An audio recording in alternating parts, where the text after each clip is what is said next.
አሁን እንግዲህ በዚህ መልኩ እየተጓዝን ነው። ቸርነት ምሕረት ከበዛልኝ ለስም ውዳሴ ቅን ያለኝ ክብሬና ሞገሴ ያንተ ጌታ ተመስገን ተመስገን ጠዋትና ማታ ተመስገን ተመስገን ጠዋትና ማታ። በስመ አብ ወወልድ ወመንፈስ ቅዱስ አሐዱ አምላክ አሜን። በመላው ዓለም የምትገኙ ኦርቶዶክሳውያን የተዋሕዶ ልጆች፣ ክርስቲያኖች፣ የእግዚአብሔር ቤተሰቦች፣ እመቤታችን የቅድስት ድንግል ማርያም የቃል ኪዳን ልጆች፣ የጻድቃን፣ የሰማዕታት፣ የነቢያት፣ የሐዋርያት፣ የቅዱሳን ሁሉ ወዳጆች ሁላችሁም በአምላካችን በመድኃኒታችን በኢየሱስ ክርስቶስ ፍጹም የሆነ የሰላምታ ድምፅ እንደምን አደራችሁ?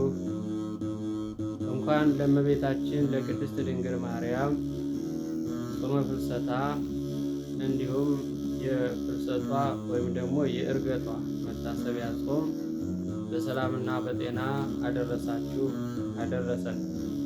እንደ አምላካችን እንደ እግዚአብሔር መልካም ፈቃድ እግዚአብሔር ቢወድና ቢፈቅድ ቢረዳን ለእኔ የምናገርበትን ሚስጥርን እውቀትን ቢገልጽልኝ ለእናንተ የምትሰሙበትን እዝነ ልቦና ቢያድላችሁ ቢፈቅድልን የምንማማርበት የትምህርታችን ርዕስ የሚሆነው ስትጾሙ እንደ ግብዞች አትጠውልጉ የሚል ነው። ይህንን ኃይለ ቃል የምናገኘው በቅዱስ ማቴዎስ ወንጌል ምዕራፍ 6 ቁጥር 16 ላይ ነው። እግዚአብሔር አምላክ በዚህ ርዕሰ ጉዳይ እንዲያስተምረንና እንዲመክረን ቅዱስና መልካም ፈቃዱ ይሁንልን። እንግዲህ ጌታችን አምላካችን መድኃኒታችን ኢየሱስ ክርስቶስ በቅዱስ ማቴዎስ ወንጌል ምዕራፍ 5 እና በቅዱስ ማቴዎስ ወንጌል ምዕራፍ 6 መሰረታዊ ትምህርቶችን አስተምሯል። በተለይም በቅዱስ ማቴዎስ ወንጌል ምዕራፍ 6 ላይ 3 ዋና ዋና መሰረታዊ ነጥቦችን አስተምሯል። የመጀመሪያው ስለ ጸሎት፣ ቀጥሎ ስለ ምጽዋት፣ ቀጥሎ ደግሞ ስለ ጾም ነው እና እነዚህ ጌታችን አምላካችን ኢየሱስ ክርስቶስ ያስተማራቸው ትምህርቶች ናቸው። አንድ ክርስቲያን ሲጾም ይጸልያል፣ ሲጸልይ ደግሞ ይመጸውታል ማለት ነው። ጾም፣ ጸሎት፣ እንደዚሁም ምጽዋት፣ ከዛ ሲቀጥል ደግሞ ስግደት፣ ከዛ ሲቀጥል ትሕትና፣ ፍቅር ይጨመርበታል ማለት ነው እና ስለዚህ እነዚህን መሰረታዊ የተሆኑ የቤተ ክርስቲያን ትምህርቶች ናቸው። የመጀመሪያው ጸሎት ነው፣ ሁለተኛው ምጽዋት ነው፣ ሶስተኛው ጾም ነው፣ አራተኛው ስግደት ነው፣ አምስተኛው ትሕትና ነው፣ ስድስተኛው ፍቅር ነው፣ ሰባተኛው ደግሞ ንስሐ ነው። እነዚህም በሰባት ከፍለን አጠር ላሉ ደቂቃዎች እናያለን። እግዚአብሔር ከሁላችን ጋር ይሁን። እንግዲህ ቅዱሳን ሐዋርያት እመቤታችን ቅድስት ድንግል ማርያም ወላዲተ አምላክ እንድትገለጽላቸው የጾሙት ጾም ነው። እሷም ተገልጣላቸው በክብር ባርካቸዋለች። ዕርገቷን አሳይታቸዋለች። በበረከት እንዲመሉ አገልግሎታቸው የተባረከ የተቀደሰ እንዲሆን ሆኖላቸዋል፣ ተሳክቶላቸዋል። በአገልግሎታቸው ውጤት ትርፍ አትርፈዋል ማለት ነው። ባለ 60 ባለ 30 ባለ 100 እንደተባለው ባለ 60 ባለ 30 ባለ 60 ባለ 100 እንደተባለው ሁሉ እነሱም መክሊታቸውን እጥፍ እንዲበዛ አድርገው የተሰጡትን ዓላማ የተቀበሉትን ዓላማ አሳክተው በእግዚአብሔር ፊት አንተ በጎ ታማኝ አገልጋይ በጥቂቱ ታምነሃልና በብዙ ሾመሃለሁ የሚለው የእግዚአብሔር ቃል የተፈጸመላቸው እውነተኛ አገልጋዮች ለመሆን በቅተዋል ማለት ነው። ስለዚህ እኛም በሕይወት ዘመናችን እግዚአብሔርን የምናገለግለው በእግዚአብሔር ፊት መቆማችንና በእግዚአብሔር ፊት ቆመን መጠየቃችን ስለማይቀር ነው። ስለዚህ የምንሰማም የምናስተምርም የምንማርም ሁላችንም በእግዚአብሔር ዘንድ ዋጋ የምናገኝ ከሆነ እንግዲህ ትልቅ እድል ነው ማለት ነው እና እግዚአብሔር አምላካችን እሱ ከሁላችን ጋር ይሁን። ስትጾሙ እንደ ግብዞች አትጾሙ አለ ጌታችን ኢየሱስ ክርስቶስ። ይልቁንስ ራሳችሁን ተቀቡ፣ ፊታችሁን ታጠቡ በማለት በሁለት ነገር ይደመድመዋል። የግብዞች ጾም ምንድን ነው ያን እንደሆነ ግብዞች ራበኝ፣ ጠማኝ፣ ደከመኝ፣ ወጋኝ፣ ፈለጠኝ፣ ቆረጠኝ ብለው ፀሐይ አይንካይ ብለው መንገድ አይንካይ ብለው ቤታቸው ተኝተው ይውላሉ። ጾማቸውን ለግብዝነት ያውሉታል።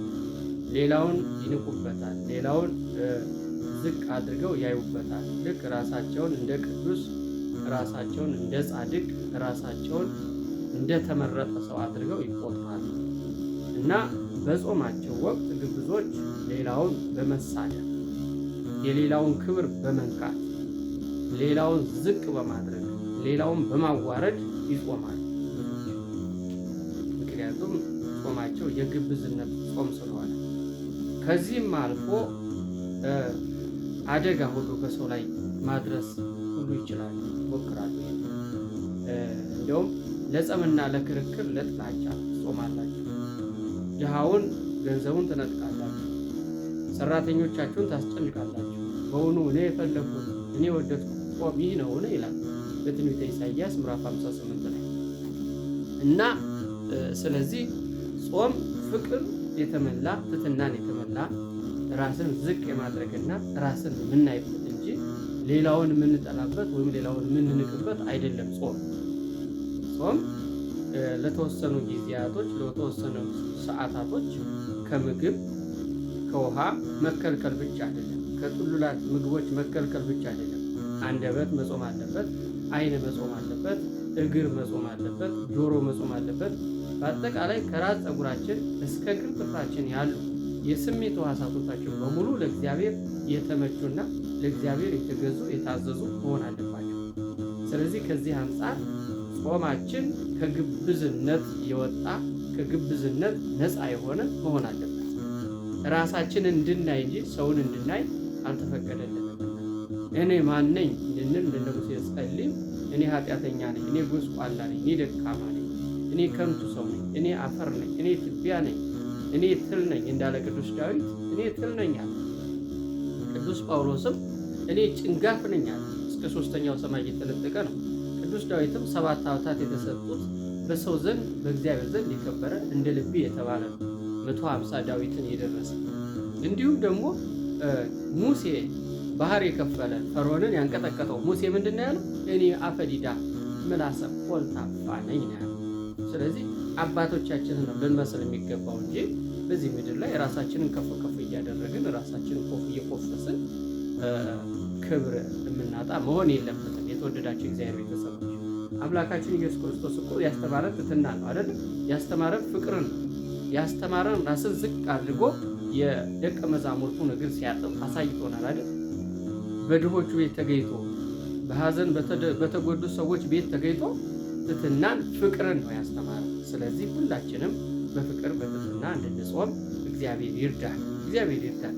ጠላታችንን የምናዋርድበት ዲያብሎስን ድል የምናደርግበት ኃጢአታችንን እንዲደመሰስልን የምናደርግበት ነው ጾም ለክርስቲያኖች ውበታቸው፣ ጾም ለክርስቲያኖች ሞገሳቸው።